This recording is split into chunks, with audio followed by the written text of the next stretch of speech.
Fala galerinha do xadrez, tudo beleza? Daniel Bogdan contra o Firuja, aqui a beleza Firuja que anunciou que vai pro mundo da moda. A gente ficou triste que ele não vai mais ser o campeão do mundo. Talvez ele queira jogar, não sei como é que anda a cabeça aí do Firuja. Eu sei que ele tá jogando esse torneio aqui e tá sendo um espetáculo. Aqui ele vai jogar contra o Daniel Bogdan, jogador da Romênia.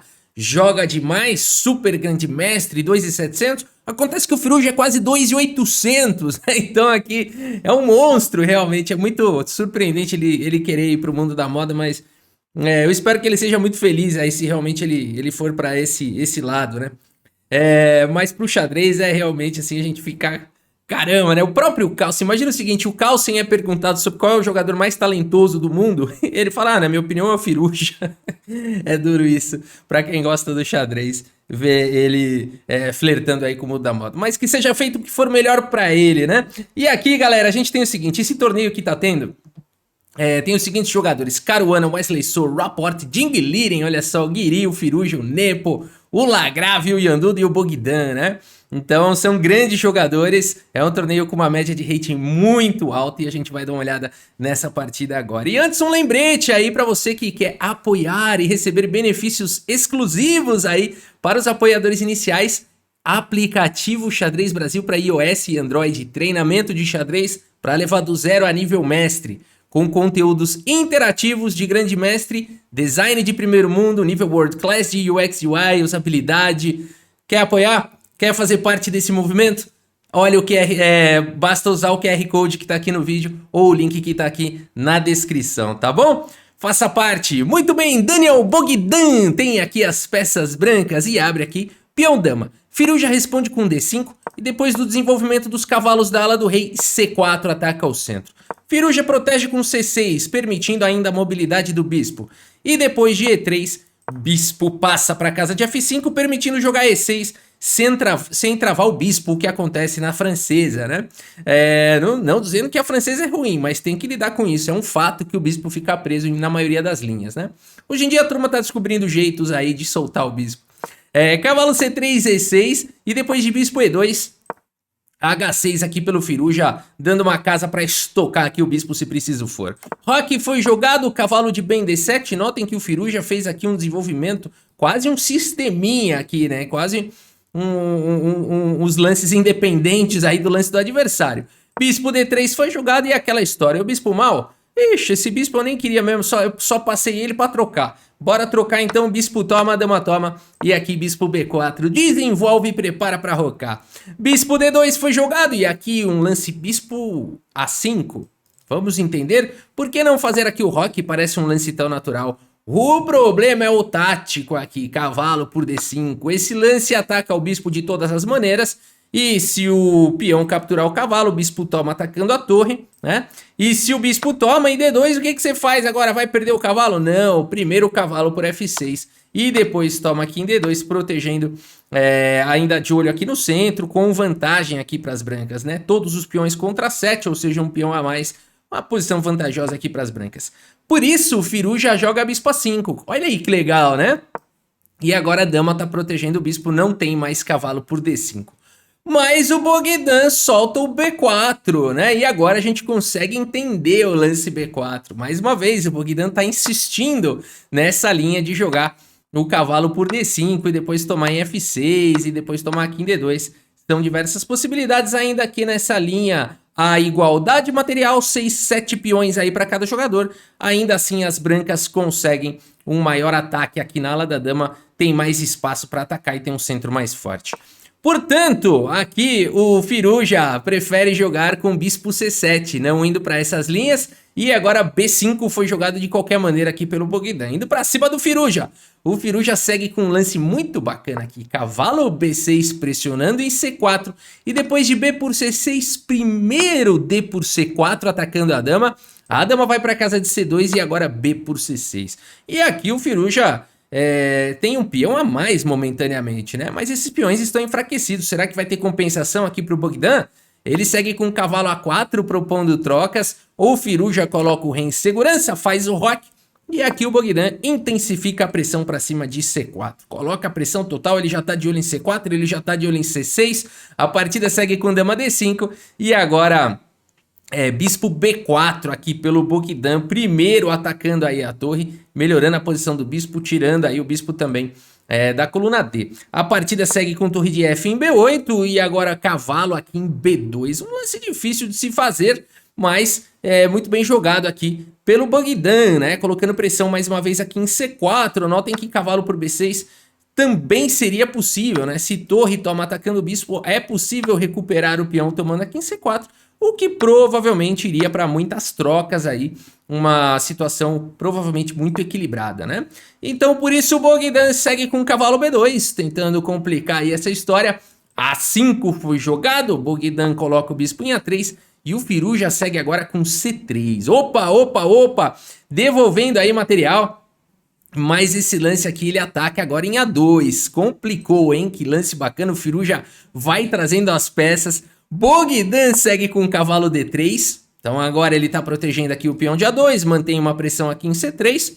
E a partida segue com o cavalo E4 pelo Firu, já segurando a rapadura, ameaçando tomar em A2, querendo ficar com esse peão a mais. No entanto, nada é tão simples. Bogdan segue com o cavalo C5 e esse lance muito bem coloca o cavalo, faz um ataque muito forte aqui em E4 e o Firu já traz o cavalo para casa de D2. Que é isso?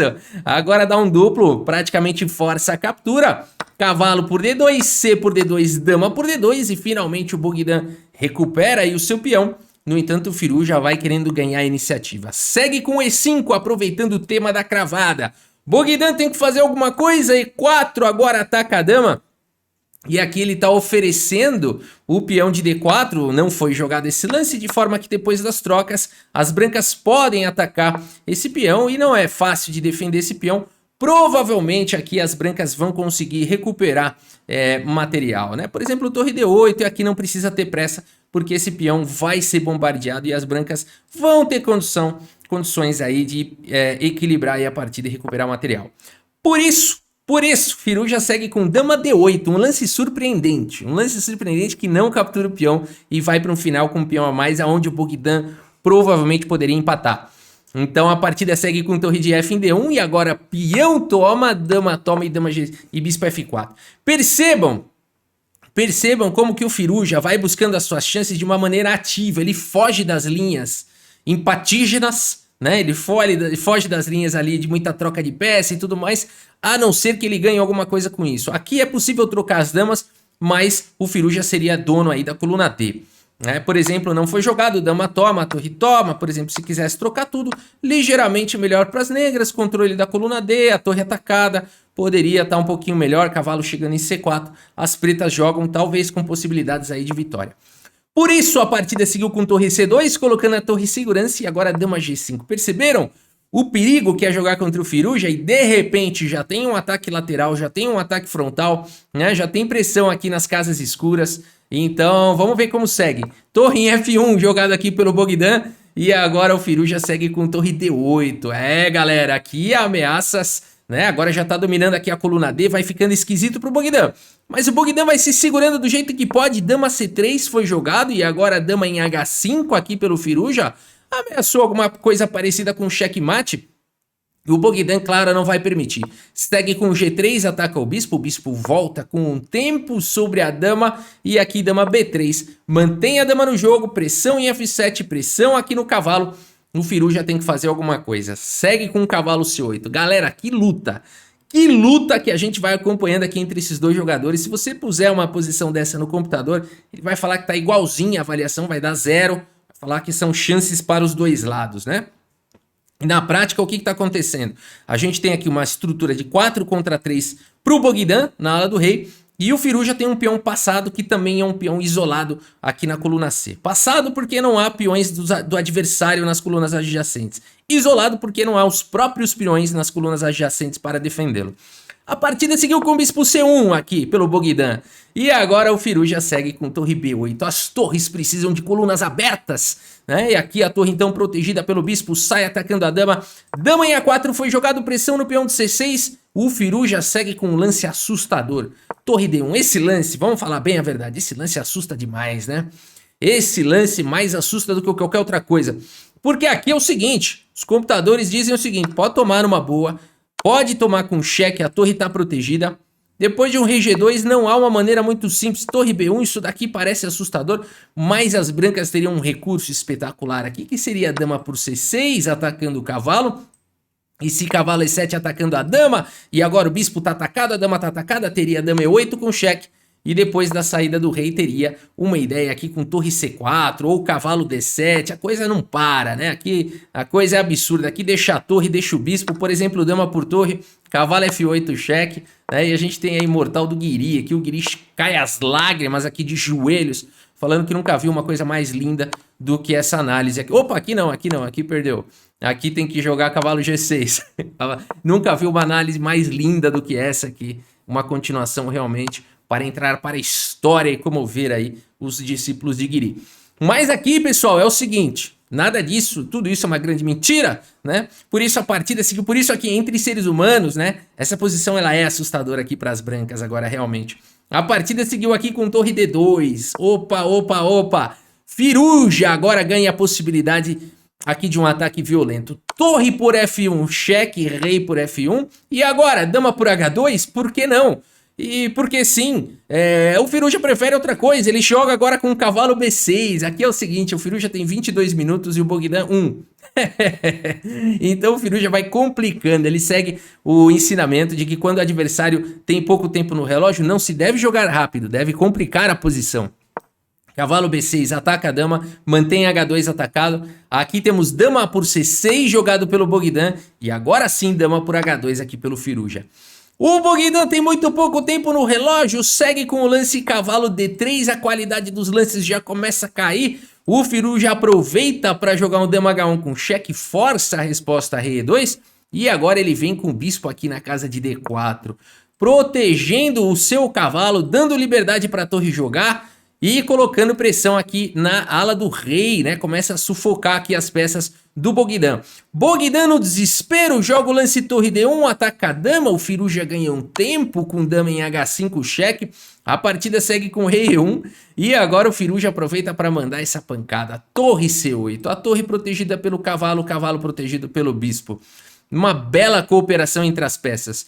O Bogdan ainda tenta no limite, dama B7 faz o contato aqui com as peças, mas depois de simplesmente dama em F3, meus amigos, Bogdan abandona aqui a partida. Abandonou porque não dá mais, que legal, né?